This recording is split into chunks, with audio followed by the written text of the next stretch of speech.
A lot of this isn't going to make sense to you, and I'm sorry about that. I'm just going to start at the beginning, with the house.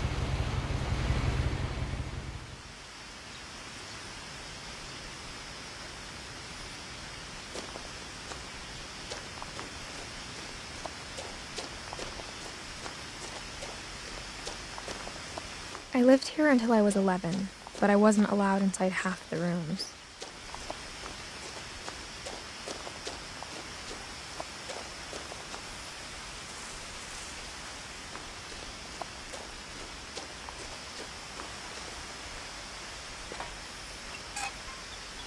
Inside the mailbox were bills from 7 years ago, marked urgent, open immediately.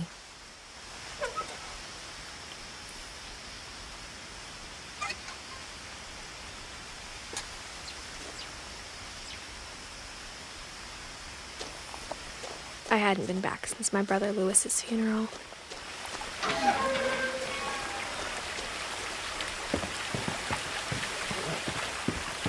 In her will, my mother left me a key, but didn't tell me what it unlocked. Maybe she thought I'd know. Or she thought that the mystery would be enough to bring me back.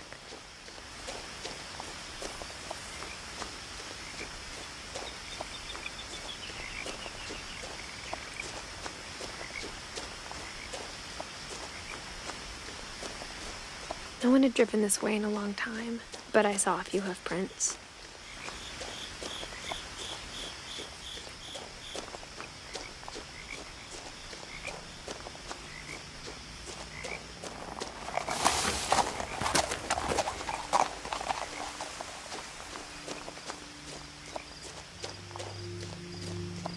The truth is, even after I inherited the house, I never thought I'd come back to it. But now I had questions about my family that only the house knew the answers to.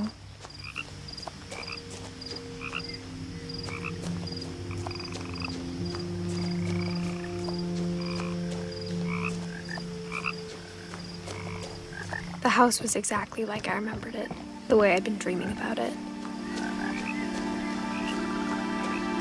As a child, the house made me uncomfortable in a way I couldn't put into words. Now, as a 17-year-old, I knew exactly what those words were. I was afraid of the house.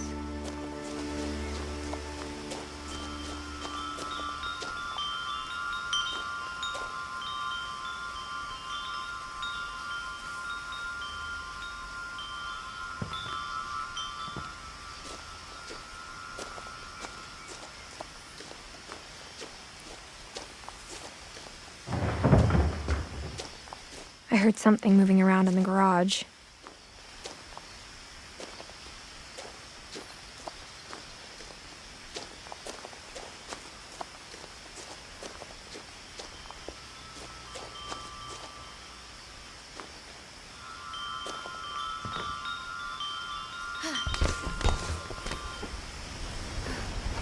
Crawling through the doggy door used to be a lot easier when I was 11.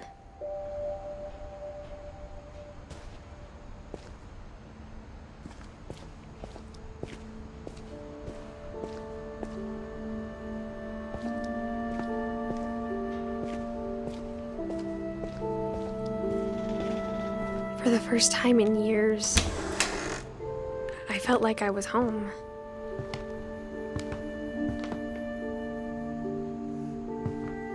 But instead of a family, there were just memories of one.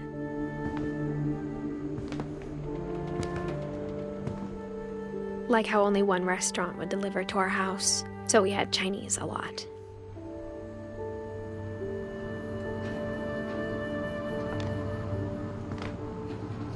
Or how after Lewis started working at the cannery, we all got sick of eating salmon. Except our cat, Molly.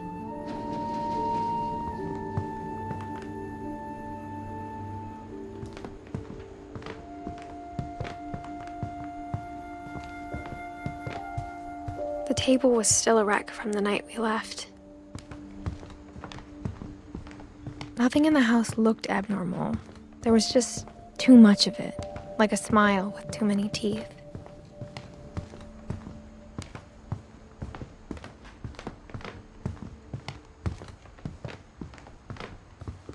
It was like a bomb. My had mom gone was the off. only one of us who could imagine Great-Grandma Edie living in a nursing home.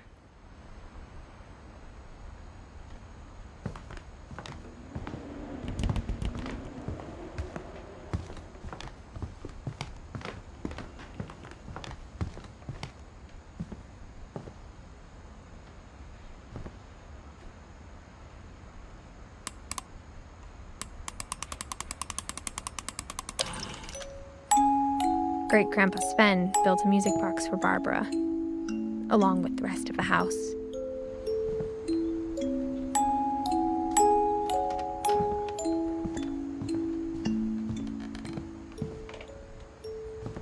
A lot of things got left behind in the whirlwind of that last night. My mom wasn't much of an optimist, but she never stopped believing that my brother Milton was alive. Edie told me once that every Finch who ever lived is buried somewhere in the library.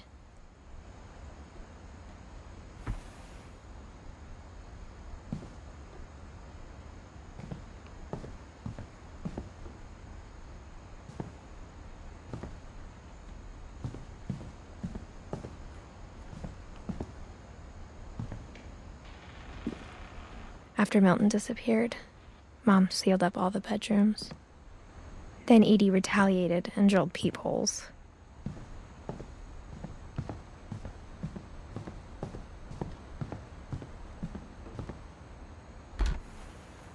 As a kid, I just assumed every house had peepholes and sealed rooms you weren't allowed inside of.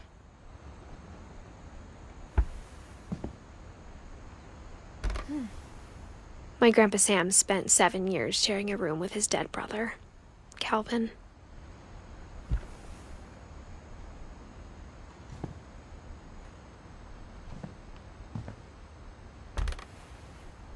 The last time I was in Edith Sr.'s room, I was 10 and she was painting my portrait.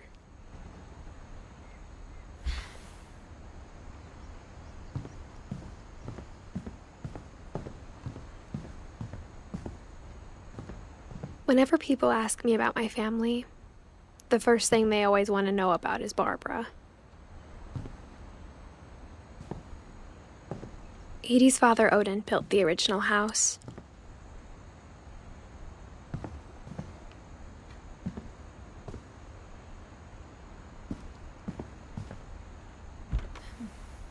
Barbara was a child star for 2 years, until America grew out of it.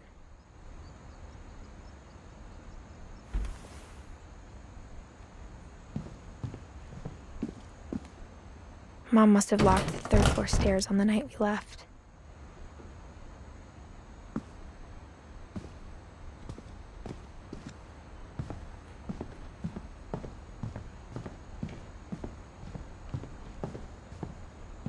I spent a lot of time playing in Great Uncle Walter's room.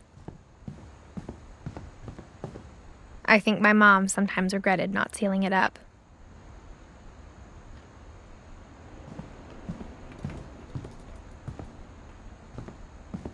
Louis told me there were secret passages, but I never believed him.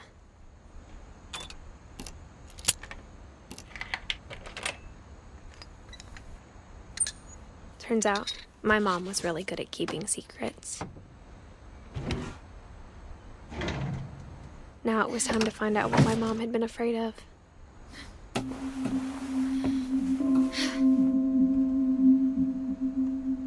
Reading this, maybe it sounds like I had a plan.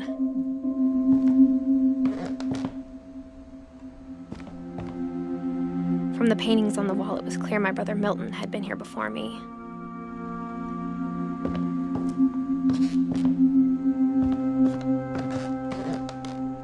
But I had no idea what was behind that door.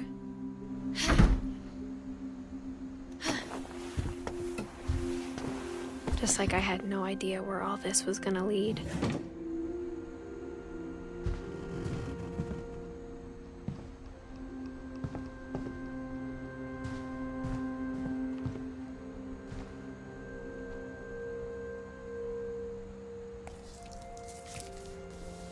December 13th, 1947.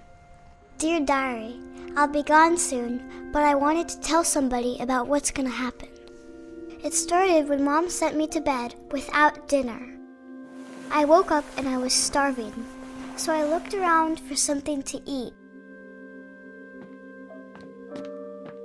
The gerbil food was dry, but I didn't mind it.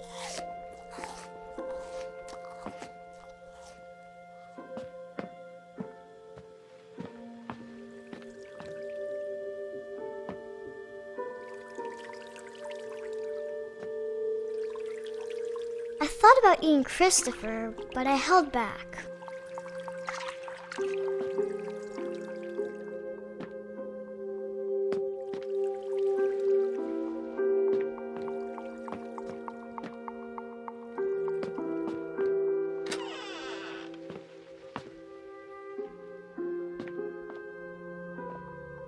I kept eating and eating.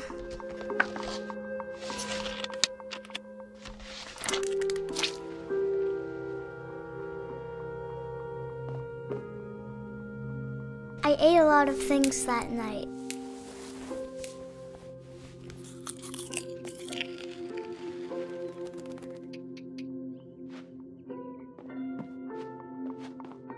Then I heard chirping outside my window. It was a barn swallow going back to her nest. I reached out for her.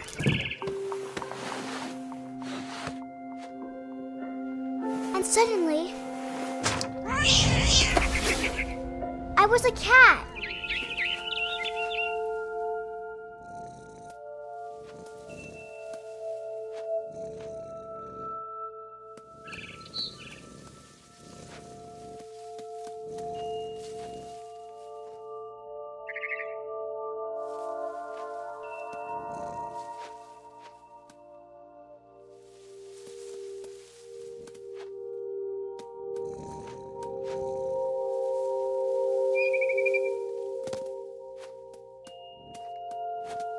I tried to be quiet, but the bird was really scared.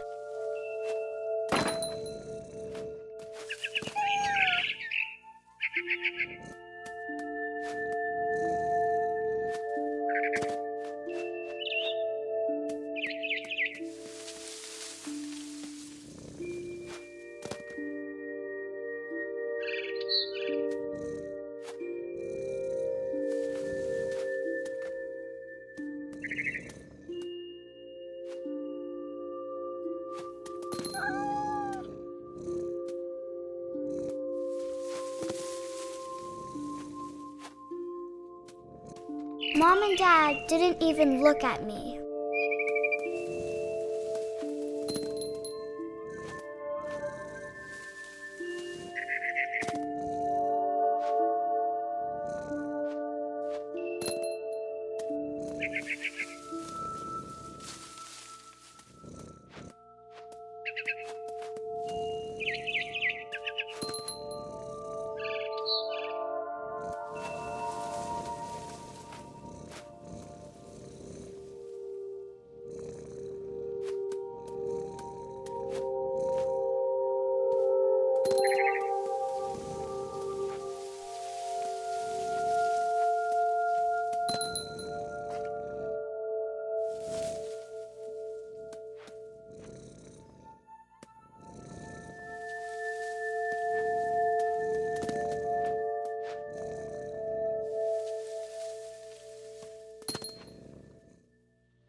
I jumped and I almost got her.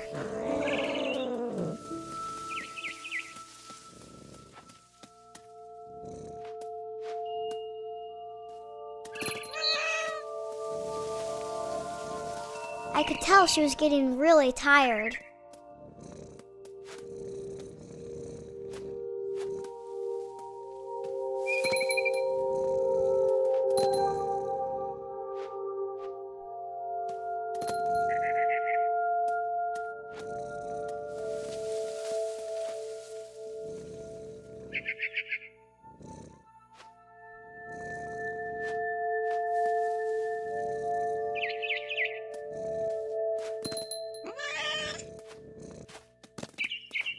Now I was up in the big tree.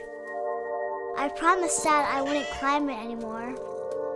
All I cared about was eating that mama bird.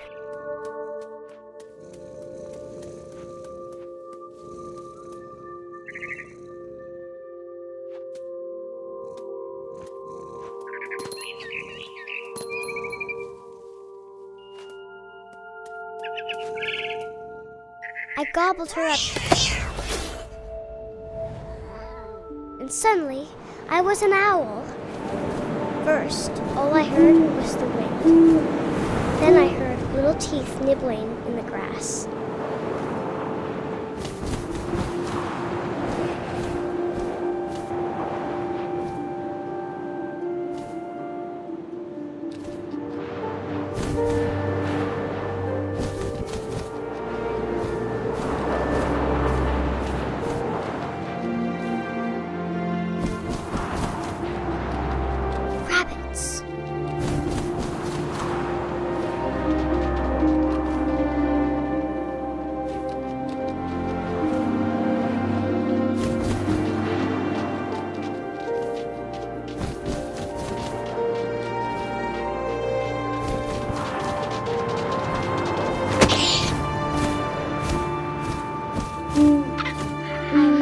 His face looking up and seeing mine through my talons.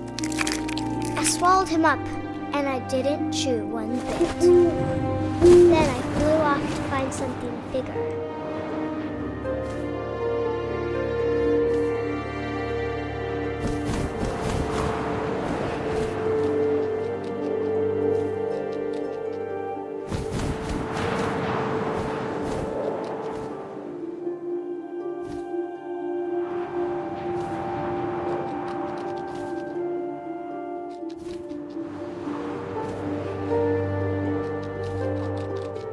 A mama rabbit.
She was almost too big to carry.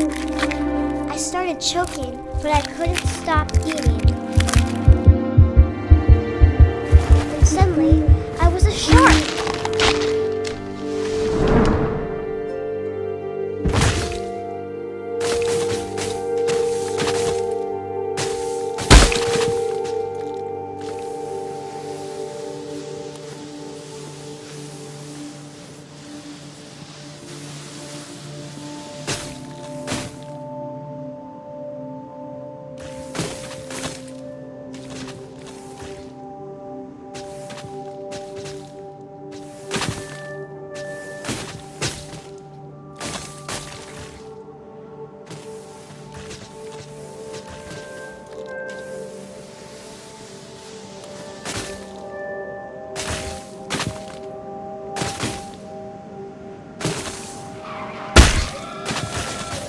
I rolled off the cliff and into the ocean.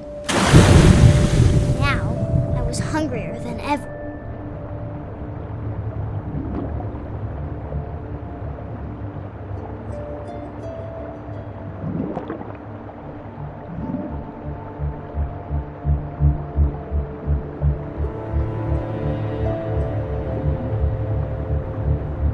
I wanted fat, juicy seals.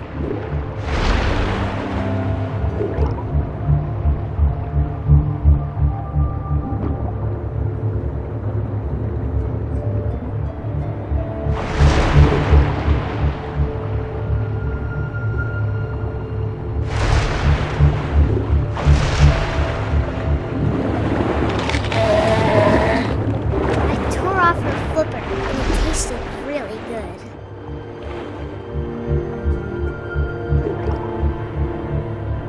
I grabbed on tight, and when I was so hungry, I jumped out of the water. When I opened my eyes, everything had changed.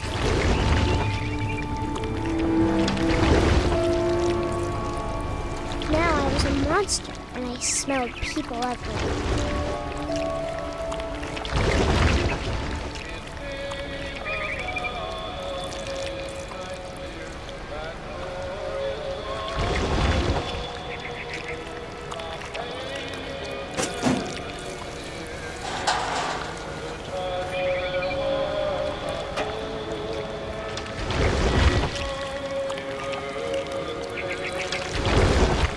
I was big, but I moved real quiet.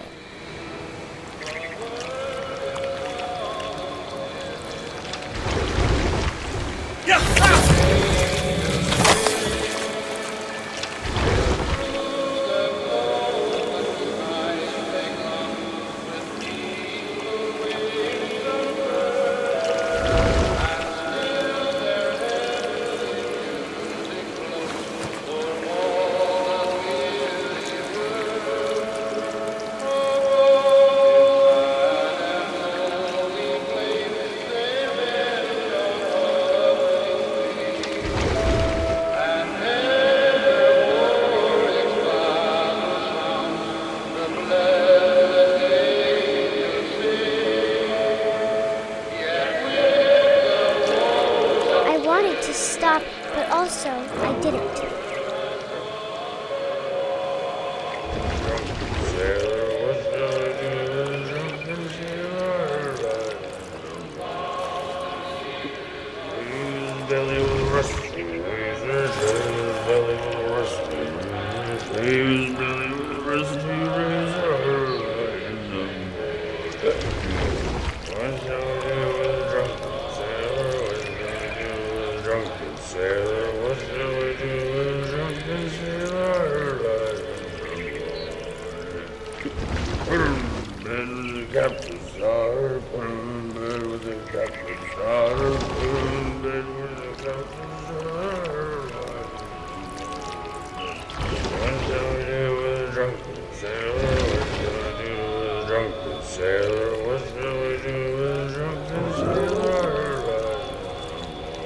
After the last passenger, I was still hungry. And across the water, I smelled something new. Something I had to have, so I swam towards it.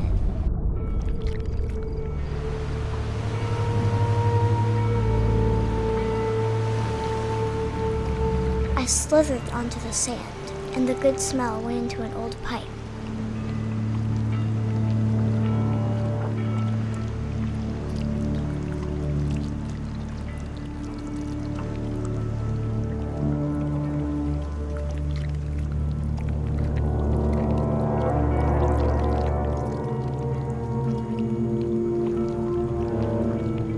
I got closer and closer.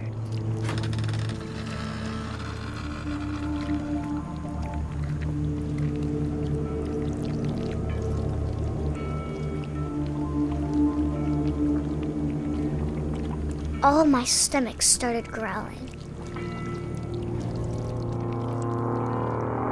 And suddenly, I was me again. I held my breath for a long time, but I couldn't hear anything. I think it's waiting for me to fall asleep, but it's not not going to wait much longer. It needs to feed, and we both know I will be delicious.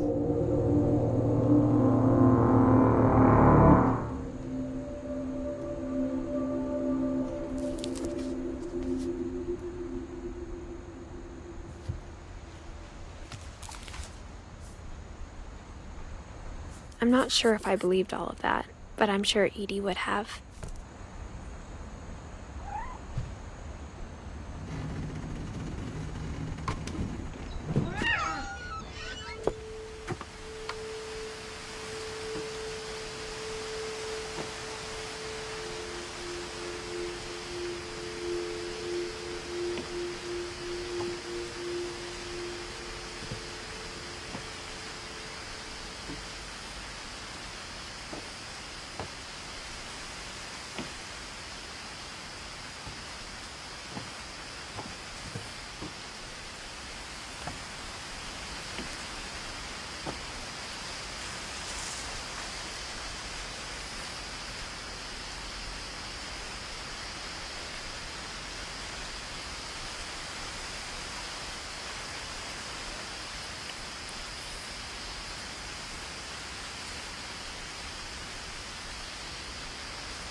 This will be obvious later, but my mom never told me any of these stories. Edie would have, but Mom didn't like bringing up the past. Though, when we adopted a stray kitten, she was the one who named it Molly.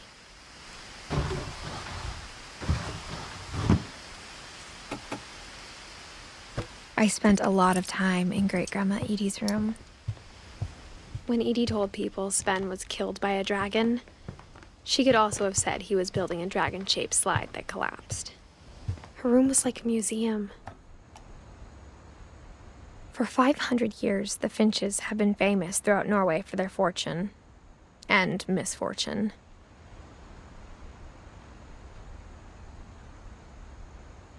Odin Finch buries the latest victims of the family curse, his wife Ingeborg and their newborn son, Johan.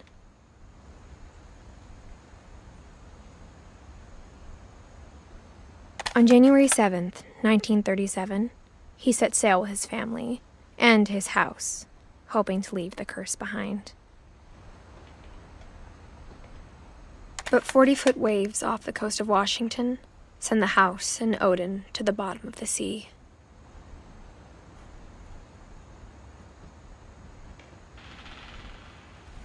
Odin's daughter Edie, with husband Sven and baby Molly, step ashore on their new home, Orcas Island.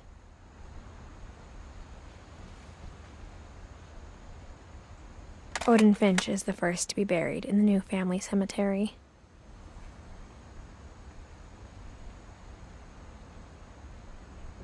His daughter Edie is already dreaming of a new Finch house.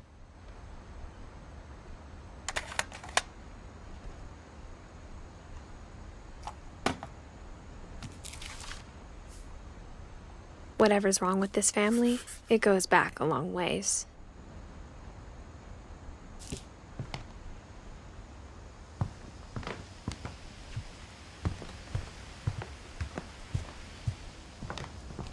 Even in her 90s, sometimes Edie seemed a lot younger than my mother.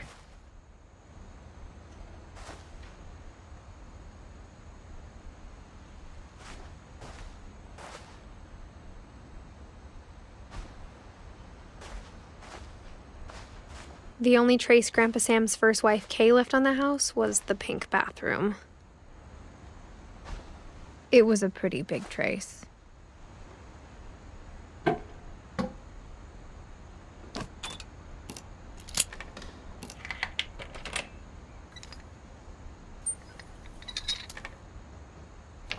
There's a secret in this bathroom. It's in the last place you would look. It isn't in the cupboard. It's hidden in this book.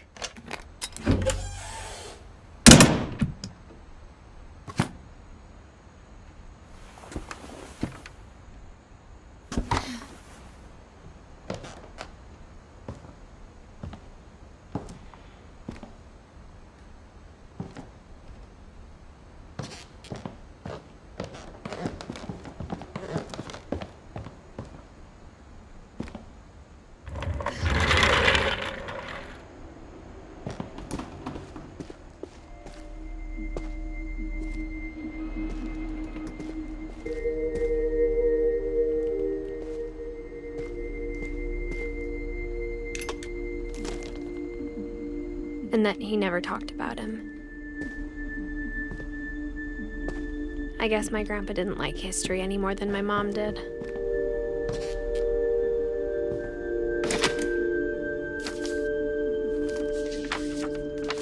How I Want to Remember My Brother by Sam Finch. The thing I remember is that when he made up his mind, that was it.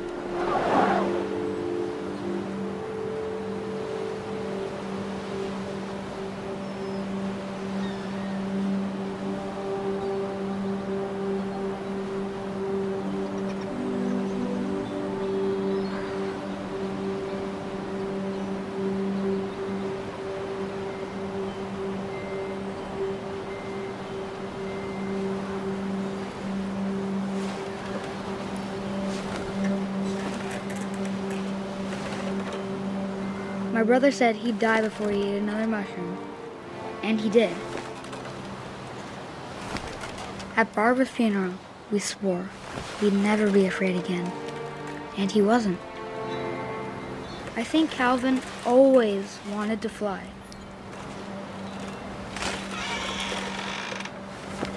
Sam, Calvin, dinner's ready. Coming! But that day, he finally made up his mind to do it. I told him going around was impossible. Maybe if I hadn't said that, Calvin, I'm not gonna tell you again. maybe if the wind hadn't picked up, then maybe he'd still be here. But I doubt it. I think he'd already made up his mind. That's what I want to remember about my brother.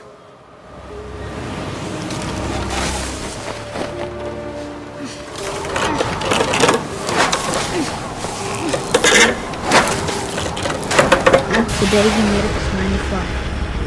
And he did.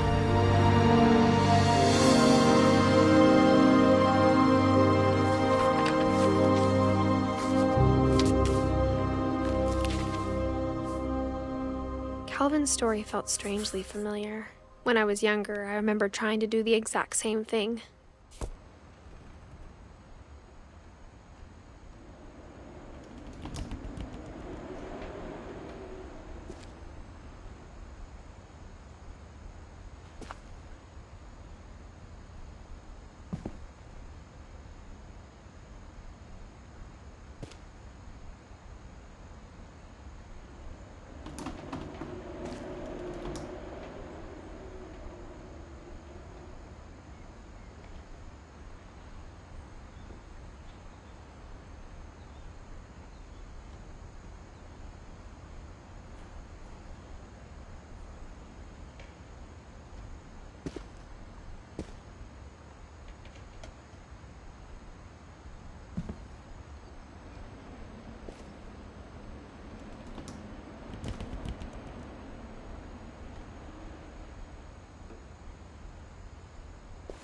After the funeral, Edie roped off Calvin's half of the room.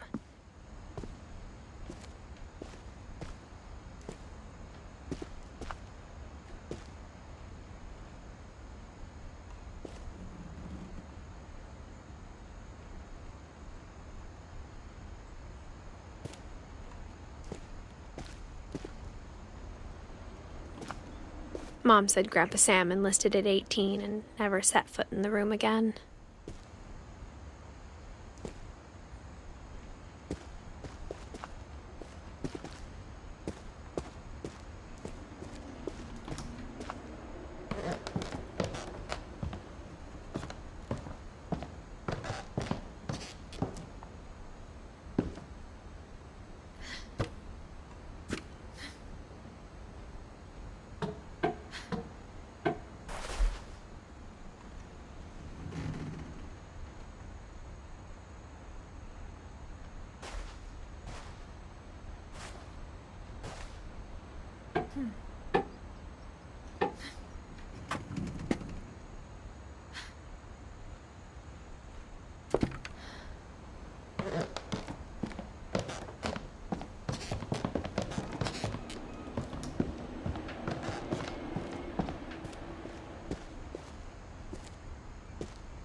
The passages were a pretty tight fit. They'd obviously been built for smaller hands and bellies.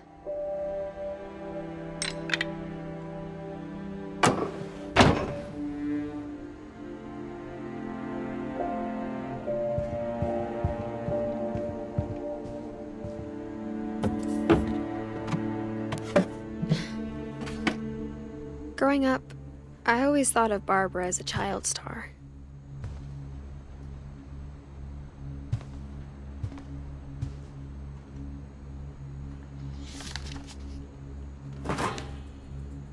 Of all the stories people wrote about Barbara's death, I'm surprised Edie saved this one.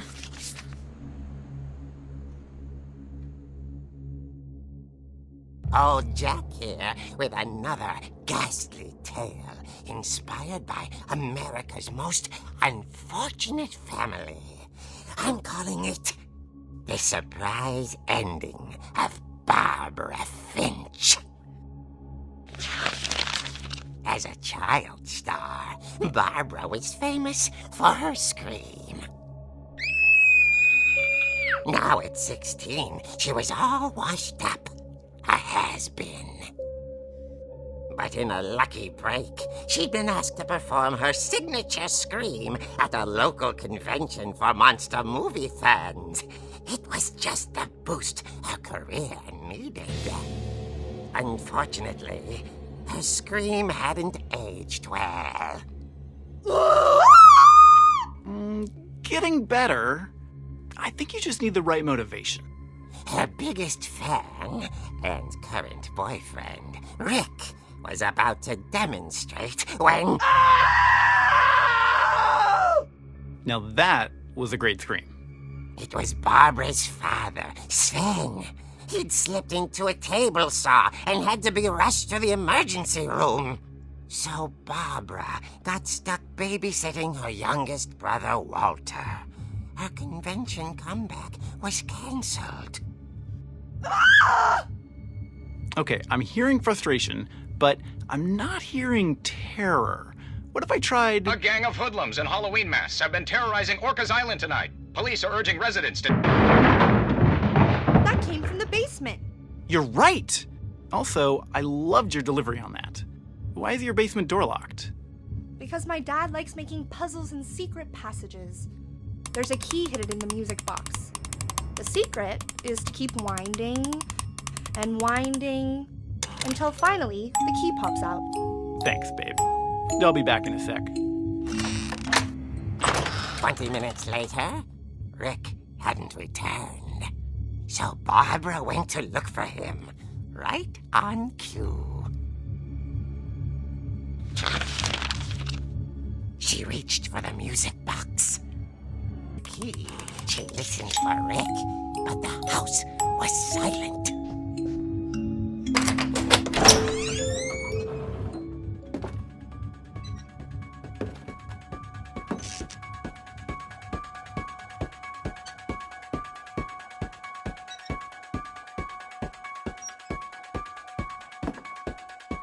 She found Rick's crutch and imagined the worst.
leader is the infamous Hookman killer, Dr. Carl Hamill, who impaled and then ate his family 10 years ago tonight.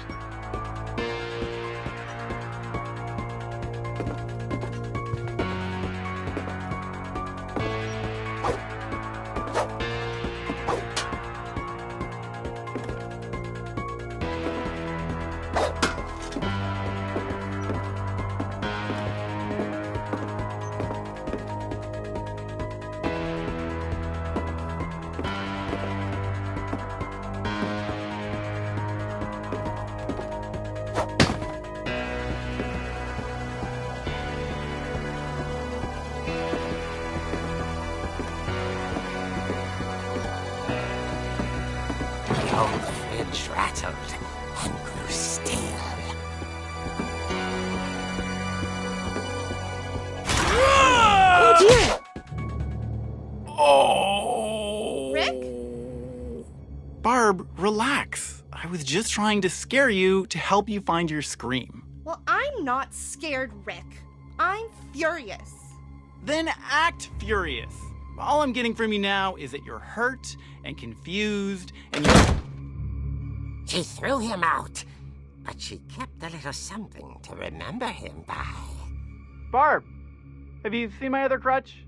And she was still holding it when she fell asleep watching the late picture show. Hours later... Barbara! Walter, what's going on up there? Ah! Okay, I'm coming up, but if this is a trick, you're dead, Walter.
Walter had vanished, but his bedside radio was still on.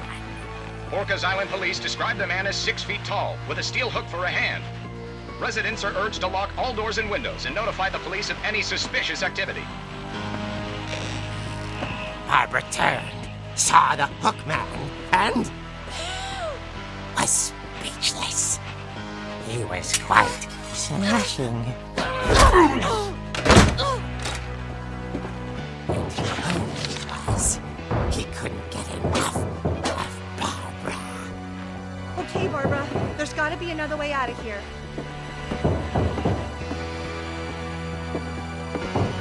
Her part beautifully.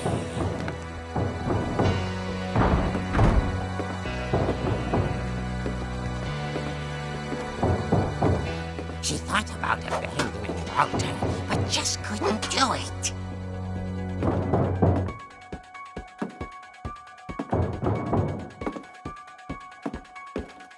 Molly's door hadn't been opened in years. The hinges groaned.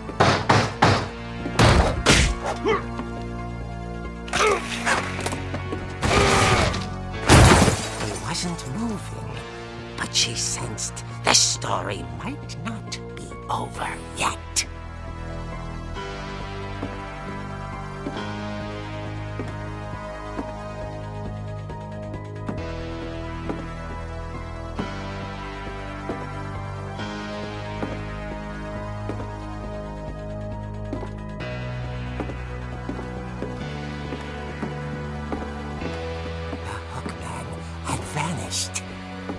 listened for his breathing, but all she heard was...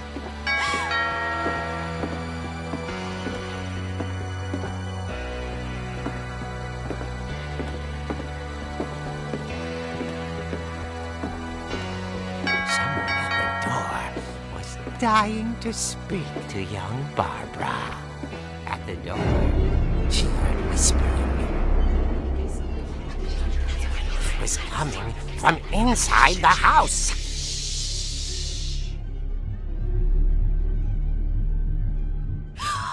Oh dear. The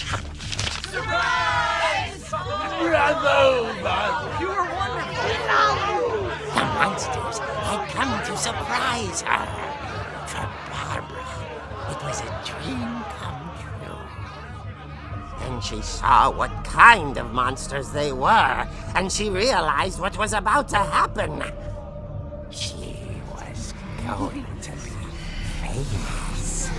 And with her final breath, Barbara Finch gave the performance of her life.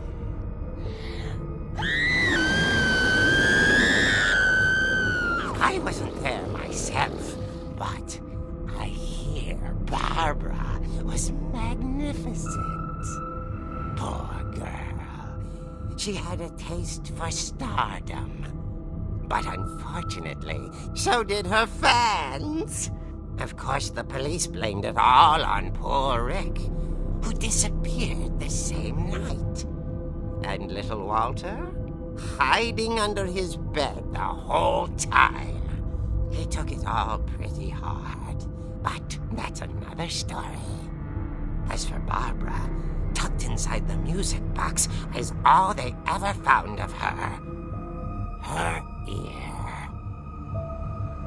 Now that's what I call a real eerie tale.